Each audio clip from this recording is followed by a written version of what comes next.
Bueno chicos, bienvenidos a esta nueva clase. La idea con esta rápida instrucción es ilustrar un poco las distintas actividades que se van a estar desarrollando en lo que es la experiencia de laboratorio 5, que trata acerca de la ley de proporciones definidas. Entonces, para esto, lo que quisiera en un inicio mostrarles es hacer un poco un repaso de los cálculos de estequiometría. Este tipo de cálculos ustedes los van a necesitar manejar tanto para lo que es el trabajo previo como para el desarrollo del reporte. Bien, entonces quisiera empezar por mostrarles estas dos ecuaciones eh, que van a ser la base para nosotros hacer cálculos que tienen que ver con reactivos limitantes, con reactivo en exceso, con cantidades. ¿Okay? Entonces, hay dos formas en términos generales que podemos utilizar en química para hacer un cálculo de los moles o de la cantidad de sustancia que hay presentes, ya sea en una disolución o en un compuesto que está en su forma sólida. Entonces, vamos a establecer que cuando tenemos una disolución, la forma en que podemos calcular los moles es utilizando esta ecuación, en la cual los moles N son iguales a la concentración de esa disolución, que debe estar en mol entre litro, esas unidades, por un volumen que nosotros tenemos que utilizar en unidades de litro. En el caso de compuestos sólidos, nosotros tenemos también una relación que es que la masa en gramos de un determinado compuesto es igual a los moles de ese compuesto por su masa molar, que la masa molar es una propiedad intensiva de cada compuesto. ¿Okay? Entonces, en términos generales, tal y como indica este diagrama, cuando nosotros nos enfrentamos a problemas de estequiometría de este tipo, eh, lo que vamos a hacer generalmente es, a partir de una masa o también un cierto volumen y concentración, en caso de que fuese una disolución de un compuesto A, vamos a utilizar algunas de estas dos ecuaciones que les mostré previamente, ya sea que la masa es igual a los moles por la masa molar, o los moles, bueno, que esta tendríamos que despejarla de esta forma, ¿verdad? Moles serían entonces la masa en gramos de un compuesto entre su masa molar. O también podríamos utilizar que los moles son concentración por volumen. Y la idea con esto es obtener los moles del compuesto A. Estos moles siempre los vamos a poder relacionar con un factor estequiométrico que nosotros siempre vamos a leer en la ecuación balanceada. ¿Okay? Y con eso vamos a poder obtener los moles de la sustancia B, que es la que normalmente pues se nos consulta en el problema. Y utilizando estas mismas ecuaciones podemos obtener, regresarnos a la variable de masa. Acá lo que es importante es recordar que en los cálculos de estequiometría siempre tenemos que pasarnos a moles. Cuando comparamos una cantidad con otra en el problema, tenemos que hacerlo en términos de los moles. Entonces, en breve vamos a resolver un ejercicio que, bueno, uno muy similar venía en el trabajo previo que ustedes tienen asignado, y la idea es pues ilustrar con un ejemplo en concreto cómo es la resolución de este tipo de cálculos.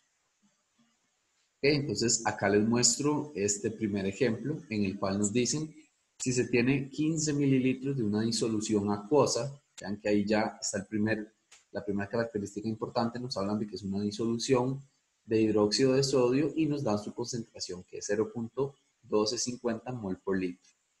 Esa primera pregunta de cuántos mol de hidróxido de sodio están disueltos, la podemos resolver de forma directa con una de las ecuaciones que ya les mostré. ¿Okay? Entonces, como aparece acá, como pueden verlo, los moles del hidróxido de sodio serán igual a la concentración que tiene la disolución por su volumen. Acá lo que va a ser importante es hacer la conversión de forma correcta. Recuerden que este volumen debe estar en unidades de litros. Sin embargo, usualmente en el laboratorio nosotros utilizamos las cantidades en mililitros y la cristalería normalmente nos permite medir en mililitros. Por lo tanto, siempre hay que tener presente dividir esos mililitros entre 1000 para obtener la cantidad en litros. El otro detalle que va a ser importante, como les señalo en esta diapositiva en rojo, es tener muy presente el uso de las cifras significativas. Cuando nosotros nos están diciendo este 15.00, nos están señalando que esos 15 mililitros se midieron con cierta precisión. Por ejemplo, en una bureta. y por lo tanto estamos contando ahí 4 cifras significativas. Entonces, a la hora de hacer esa conversión, agrego estos ceros porque quiero también mantener el mismo número de cifras significativas. Recuerden ustedes que las conversiones no deberían de afectar el número de cifras significativas. Por otro lado, la concentración que nos dan tiene también 4 cifras significativas. Y a la hora de yo hacer la multiplicación, entonces tengo que reportar mi resultado con 4 cifras también. Entonces, para determinar esa cantidad de moles sería multiplicar la concentración que el problema nos da por el volumen de esa disolución en unidad de litros. Entonces, como ustedes pueden ver acá, los litros abajo se van a cancelar con los litros arriba y el resultado, que es una cantidad de sustancia, nos va a dar en unidad de mol. ¿Okay? Para la segunda pregunta de este mismo ejercicio, lo que tenemos que averiguar son los gramos de esta misma sustancia que están disueltos. Entonces, ya conociendo los moles, podemos utilizar la segunda relación que vimos, en la cual la masa es igual al número de moles multiplicado por la masa molar de un compuesto. Entonces, acá es importante que ustedes recuerden que la masa molar es una de las constantes que usualmente buscamos para los distintos compuestos o sustancias que utilizamos en un laboratorio. Esto simplemente ustedes lo pueden googlear, lo pueden ver en los datos de seguridad o en las hojas de seguridad de las distintas sustancias. Si ustedes, por ejemplo, ponen en Google masa molar de NaOH, de una vez les va a salir el valor. Lo que es importante acá es siempre comprobar que una masa molar tiene unidades de gramos entre mol. Entonces, en este caso, conociendo o bueno, buscando este dato de forma externa, eh, la masa o los gramos de NaOH los vamos a encontrar simplemente multiplicando la cantidad de moles por la masa molar. Y acá nuevamente es súper importante las cifras significativas. Vean ustedes que este número de moles tiene 4 cifras significativas. Estos ceros de enfrente no cuentan.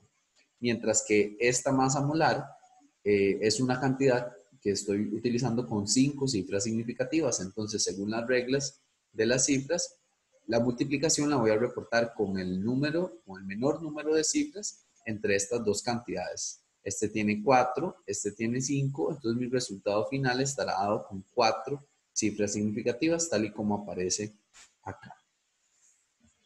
Bien, entonces me interesa también enseñarles, o al menos explicarles un método eh, como un poco más organizado con el cual siempre se puede hacer una resolución ideal de todos estos problemas que tienen que ver con esta geometría.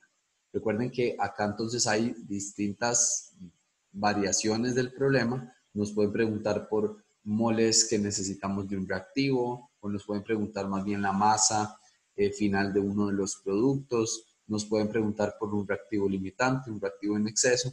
Entonces la idea con este ejercicio lo escogí como para mostrarles de forma más completa cómo es que se resuelve. La idea es que ustedes puedan aplicar esta misma metodología a los otros problemas que en este caso están para resolver en el trabajo previo.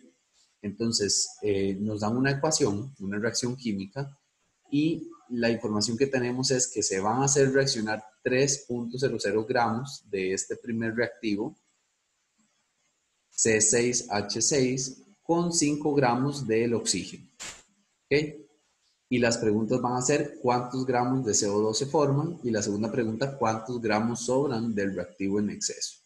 ¿Okay? Entonces, otra vez, este método que se hace construyendo esta tablita es como muy general porque me permite organizar la información de mejor manera y entender bien o de una forma más metódica qué es lo que estoy haciendo.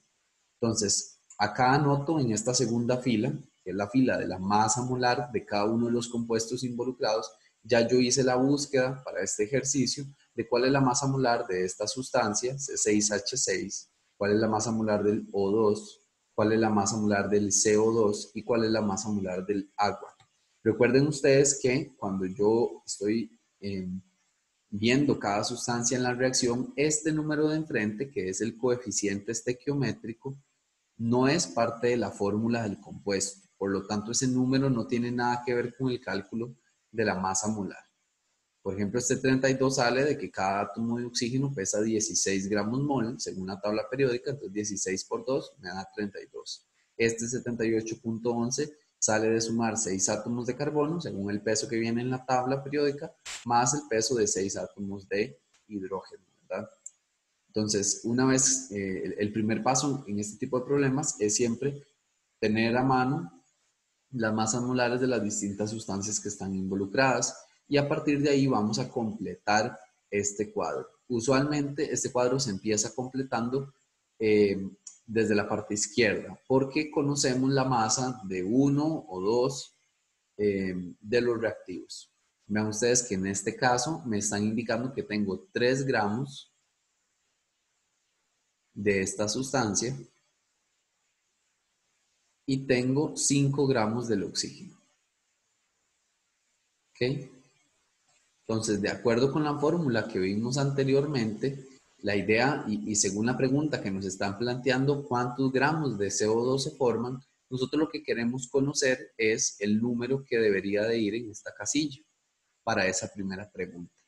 Bien, entonces la forma en la que nosotros ordenadamente hacemos esto es, otra vez, primeramente buscar las masas molares de todas las sustancias involucradas en la reacción, colocar los datos iniciales que tenemos y a partir de ahí vamos a usar las fórmulas que ya vimos, básicamente para calcular los moles. Yo divido la masa de un compuesto en gramos entre su respectiva masa molar y vamos a incluir en esta tabla una cantidad adicional que le pongo acá CE, que esto significa cantidad estequiométrica.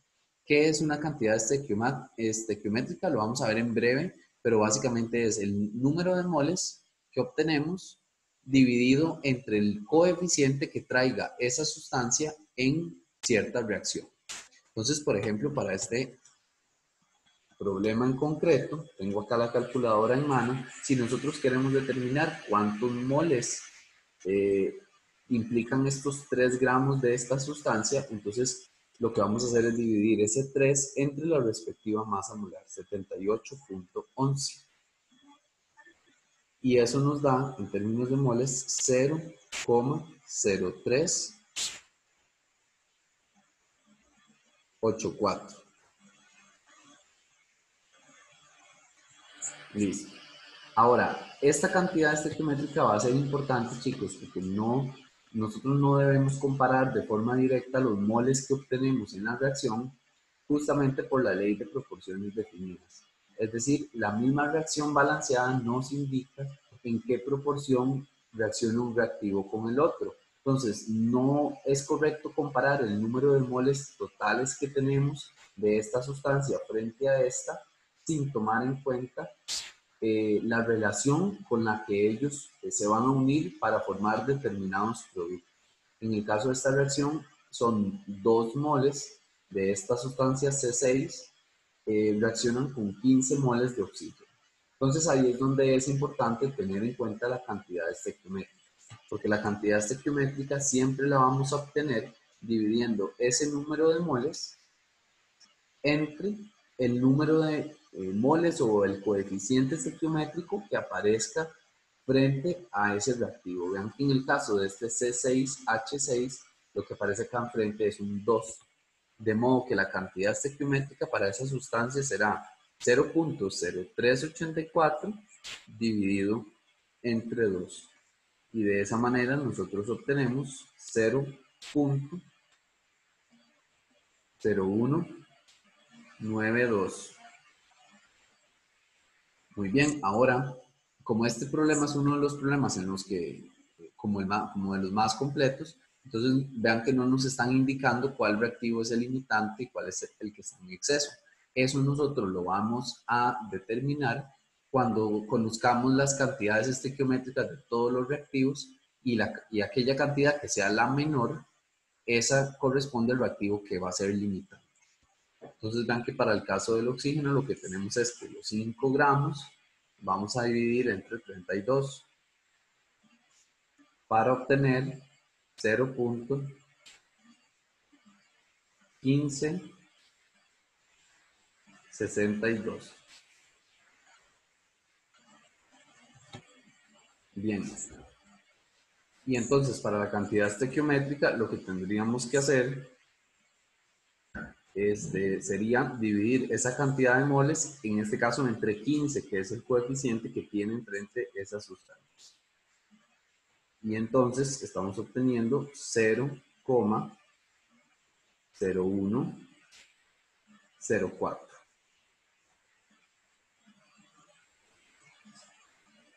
¿Ok? Entonces, una vez que nosotros tenemos ya las cantidades estequiométricas de todos los reactivos, ahora sí podemos determinar realmente cuál de ellos es el reactivo que está en exceso o bueno, cuál es el limitante y los demás estarán en exceso, ¿verdad? Entonces, en este caso, vean que cuando comparamos 0.0192 y 0.0104, este número es menor. Por lo tanto, esta cantidad estequiométrica, la menor, corresponde a la del reactivo limitante y se va a trasladar a todos los productos. Es decir, para estos dos productos, CO2 y agua, nosotros tendremos la misma cantidad estequiométrica que es la limitante. ¿Okay? También tendremos esa cantidad estequiométrica acá para el agua, a pesar de que el agua no es un producto que no está involucrado en los cálculos que estamos haciendo. Ok, y entonces, en este caso, cuando queremos llenar más bien hacia arriba para los productos, la cuestión más bien es multiplicándose. Vean que cuando conocemos los moles y vamos a averiguar una cantidad estequiométrica, estamos dividiendo ese número de moles entre el respectivo coeficiente. En estos casos más bien conocemos ya la cantidad estequiométrica y para conocer los moles lo que debemos hacer es multiplicar por el respectivo coeficiente. Entonces vean que por ejemplo para CO2, que es la sustancia de interés, ese coeficiente es un 12. De modo que el número de moles que nosotros vamos a tener de CO2 va a ser 0.0104 por 12. Y eso nos da 0,1248 moles. Perfecto. Y bueno, como podrán imaginar, para hacer el cálculo de la masa, que anteriormente, otra vez, acá teníamos masa y masa molar, según esta ecuación, para calcular los moles, nosotros debemos de dividir la masa entre la masa molar, pero esta misma ecuación, si la despejamos más bien para una masa, lo que nos estaría indicando es que para obtener la masa, nosotros debemos multiplicar moles por masa molar. ¿Okay? Y eso es lo que vamos a hacer para obtener los gramos o la masa de CO2 en este caso. Como ya sabemos que tenemos 0.1248 moles y que la masa molar de ese compuesto es 44.01, simplemente multiplicamos esas cantidades para obtener un valor de masa. En este caso va a ser 5.49. 2. Acá hay un detalle importante y es que probablemente en alguno de los pasos no use de forma correcta las cifras significativas. Vean que en todo momento deberíamos de tener 3 porque desde la primera operación que estamos haciendo estamos trabajando con una masa de 3.00, es decir, ahí tenemos 3 cifras significativas y aunque acá estemos utilizando masas molares que pueden tener más cifras significativas, por ejemplo 4, lo que nos dice la regla es que cuando hacemos multiplicaciones o divisiones utilizamos los resultados o damos los resultados con el número de cifras significativas menor de los números que están involucrados. Entonces, esta cantidad está bien, esta está bien. Acá ya habrían 4 cifras significativas, en realidad debería estarlo trabajando con 3 solamente. Pero bueno, la idea es que ustedes pueden aplicar esa parte de las cifras significativas cuando resuelvan el ejercicio que es análogo y que está en el trabajo previo. Y bueno, de igual forma nosotros podríamos completar esto acá para agua para conocer cuántos gramos de agua se van a generar. Lo que pasa es que usualmente nos interesa cuánto se va a generar de uno de los productos, por ejemplo el producto principal, y normalmente ignoramos el cálculo para los otros. En el caso de la segunda pregunta, esta misma tablita nos puede ayudar muchísimo a resolverlo. Vean que cuando nos preguntan que cuántos gramos están sobrando del reactivo en exceso, lo que nosotros debemos pensar acá es que estas cantidades estequiométricas tienen una cierta diferencia entre ellas. ¿Okay? Y esa diferencia la podemos traducir a un número de moles y de forma respectiva con la masa molar a un número de masa en gramos. Entonces, por ejemplo, debido a que esta es la limitante o esta sustancia, el oxígeno, al tener menor cantidad estequiométrica, es el reactivo limitante, entonces definitivamente esto se va a agotar. Pero cuando comparamos una cantidad con otra, que en realidad lo que vamos a hacer es una resta, nos damos cuenta que 0.0192 menos 0.0104 nos da 0. Acá tal vez debo usar una pluma otro color, voy a colocarlo en verde, nos está dando que hay un residuo en cantidad estequiométrica de 0,00088 en este caso de C6H6, que es nuestro reactivo en exceso. ¿Okay? Entonces, ¿cómo traducimos esta cantidad estequiométrica hasta una masa? Bueno, pues seguimos la misma dirección de la tabla. Cuando nosotros vamos hacia arriba, siempre vamos multiplicando. Entonces, si conozco la cantidad estequiométrica y quiero conocer los moles, lo que debo hacer es multiplicar esto por el número o el coeficiente que tiene ese reactivo en la reacción balanceada, que sería en este caso un 2.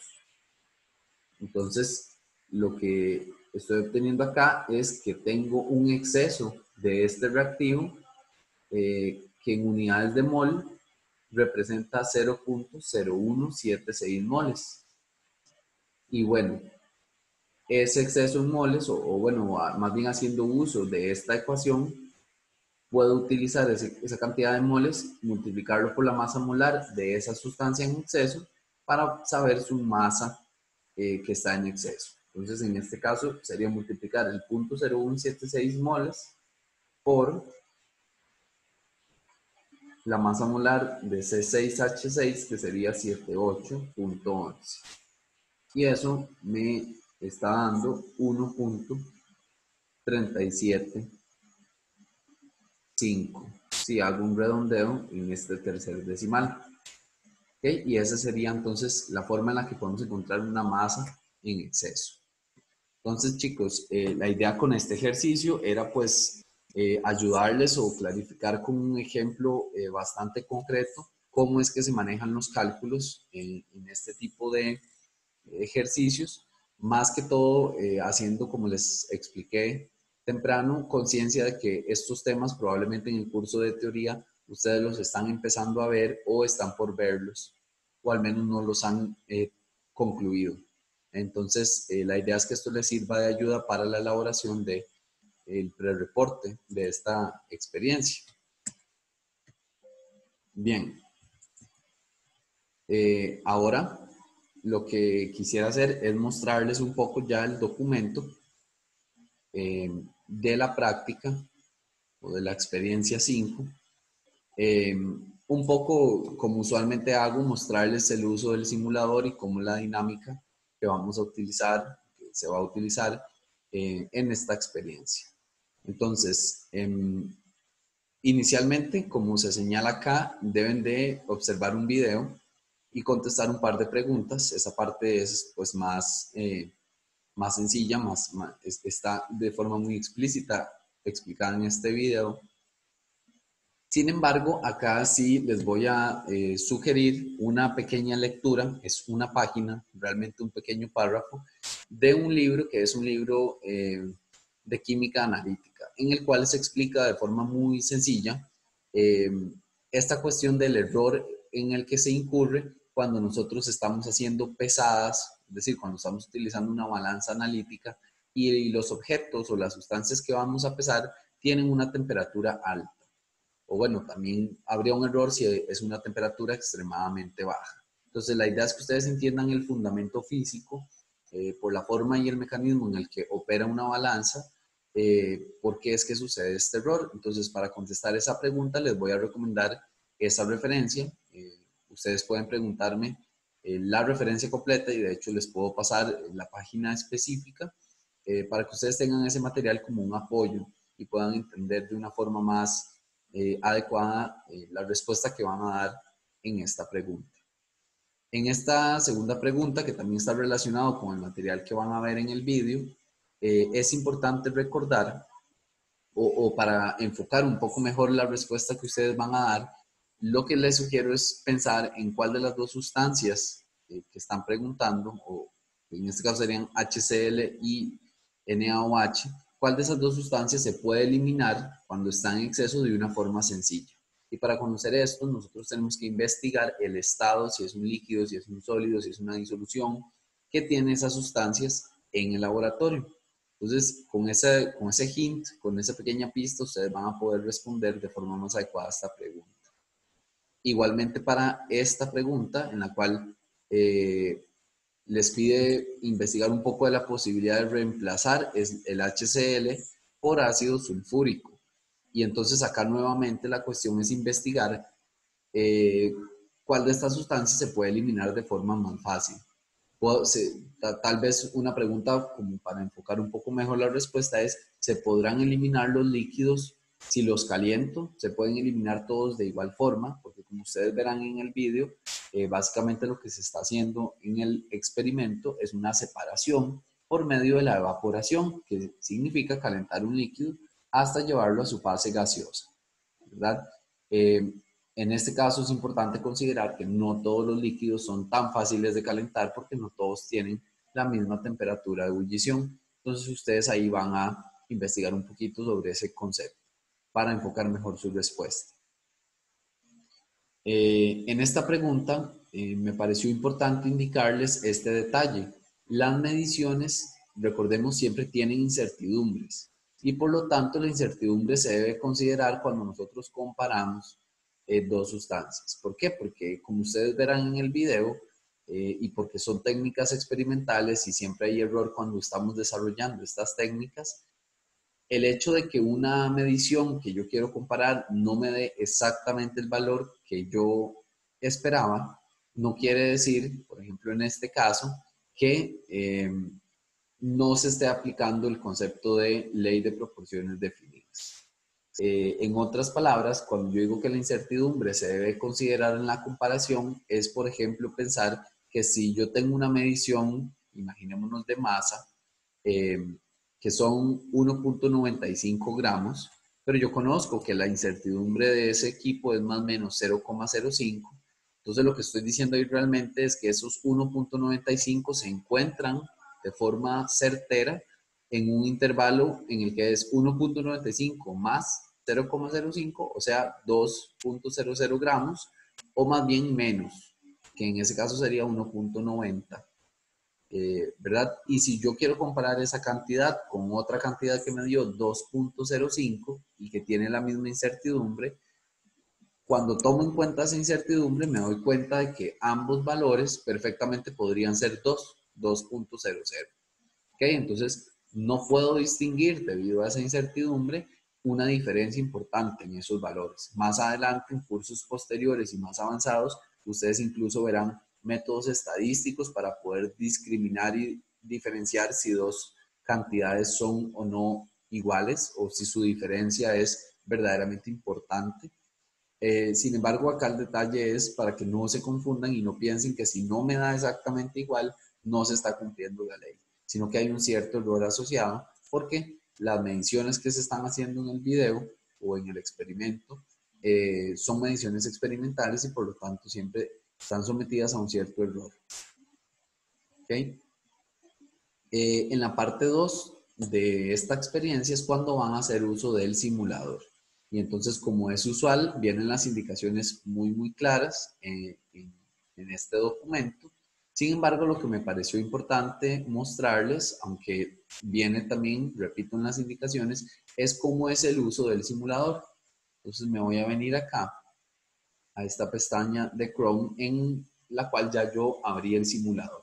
Entonces, ustedes van a seguir las indicaciones. Sin embargo, es importante que sepan que cada vez que yo recargo o cargo la página de este simulador o mido otra sustancia o me devuelvo un paso, él me va a generar un valor aleatorio de lo que pesa esta cápsula de porcelana vacía, que es en realidad lo que sucedería en un laboratorio en la vida real. No todas las cápsulas pesan exactamente lo mismo, más si lo estamos midiendo en una balanza de mayor precisión, de más decimales, vamos a observar diferencias. Entonces, ¿qué es la idea?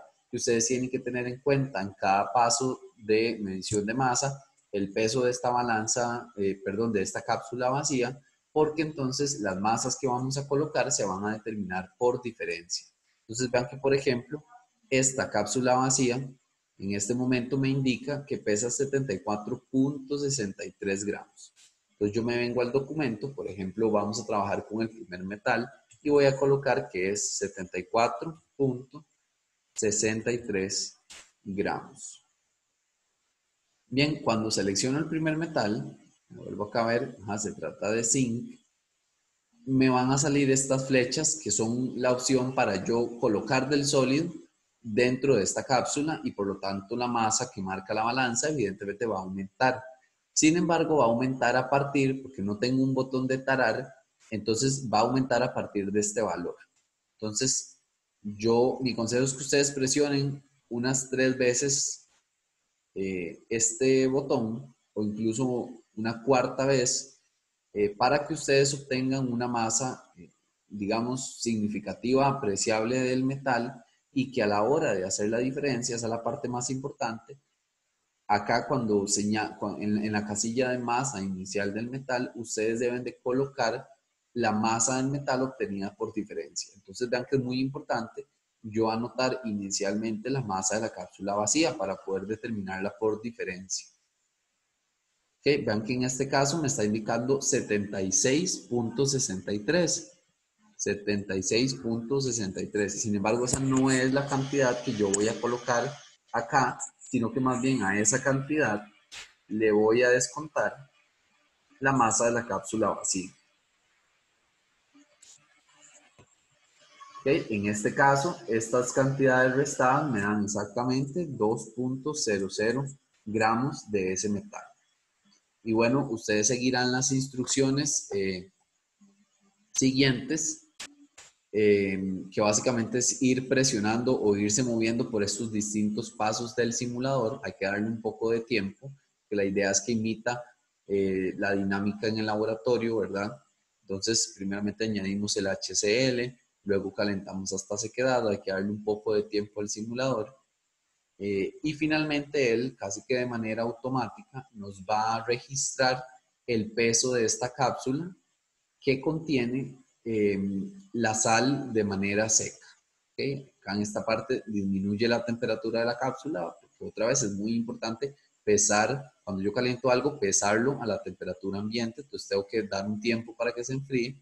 Y una vez que la cápsula se traslada a esta segunda balanza de forma automática, nuevamente yo voy a registrar esta masa. Vean que es 78.81. Sin embargo, esto incluye el peso de la cápsula vacía, porque estoy utilizando la misma cápsula. Entonces, la idea es que a ese 78.81 yo le debo restar el peso de la cápsula vacía, que es 74.63. Y de esta forma, me doy cuenta que la masa obtenida de sal en realidad son 4.18 gramos.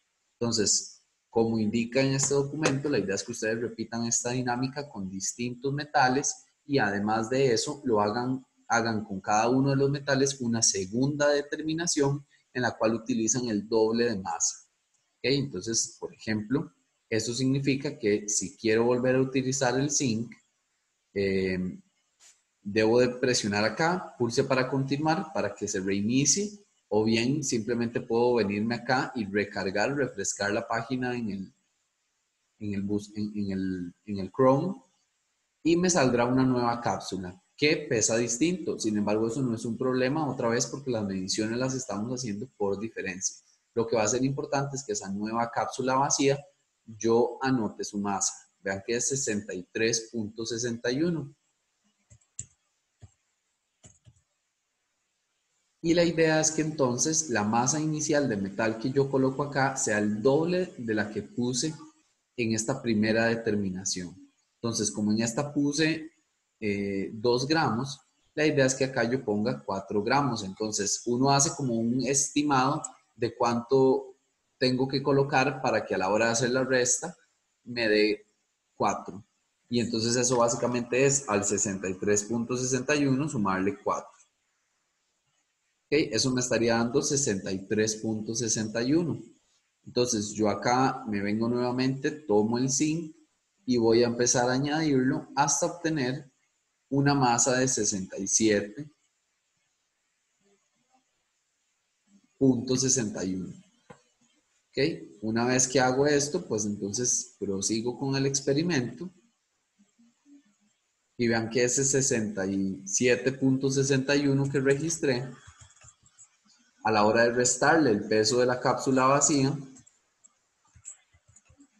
lo que estoy obteniendo son exactamente 4.00 gramos, que es justamente el doble de masa de la primera determinación. Entonces, simplemente espero a que finalice acá el proceso en el simulador para registrar el peso final.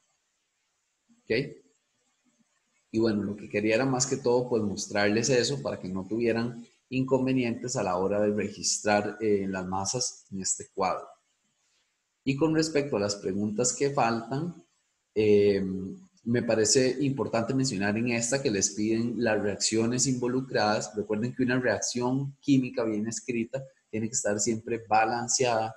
Además debe de indicar el estado de los reactivos y los productos, ¿verdad? Tiene que decir si eso es una sustancia sólida, si es acuosa, lo cual quiere decir que fue disuelta en agua, si es una sustancia más bien gaseosa o si es una sustancia que en su forma pura es líquida, ¿verdad? Eso es importante. En las siguientes dos preguntas, ustedes van a tener que hacer cálculos de estequiometría muy similares a los que les mostré al inicio de esta clase. ¿Okay? Entonces, ahí la idea es que ustedes se basen en eso y, bueno, también en el conocimiento, si lo han tenido hasta este momento, de los problemas que se resuelven en el curso de teoría para hacer los respectivos cálculos. Igualmente, si ustedes tienen duda con esto, me preguntan o le pueden preguntar también a Steve.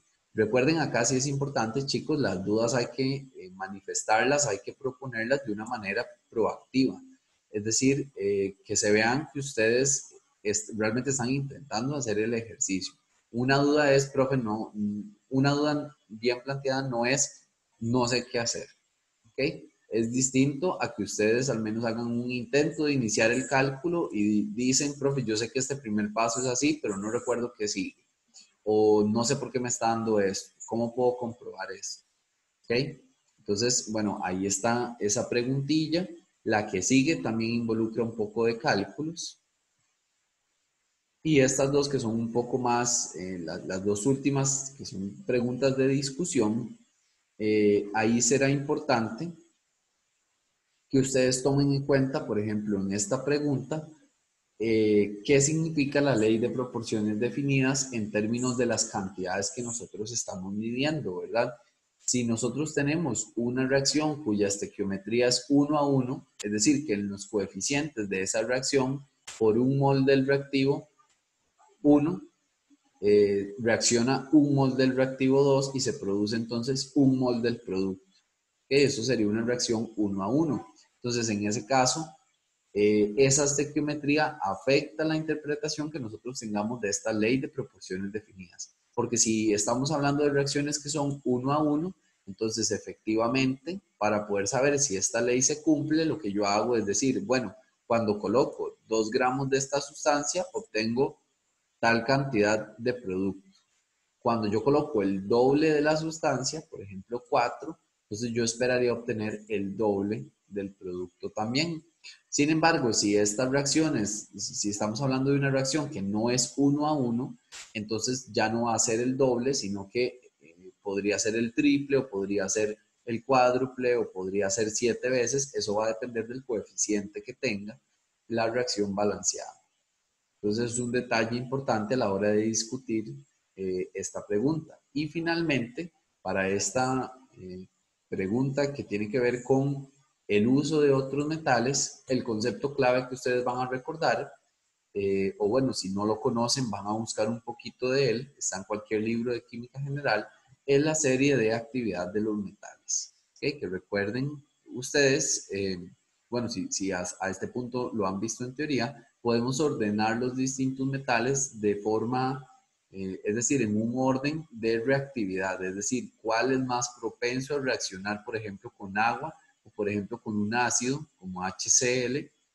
Y entonces hay un límite en el cual si a partir de este metal no va a suceder la reacción y antes de este metal sí va a suceder la reacción.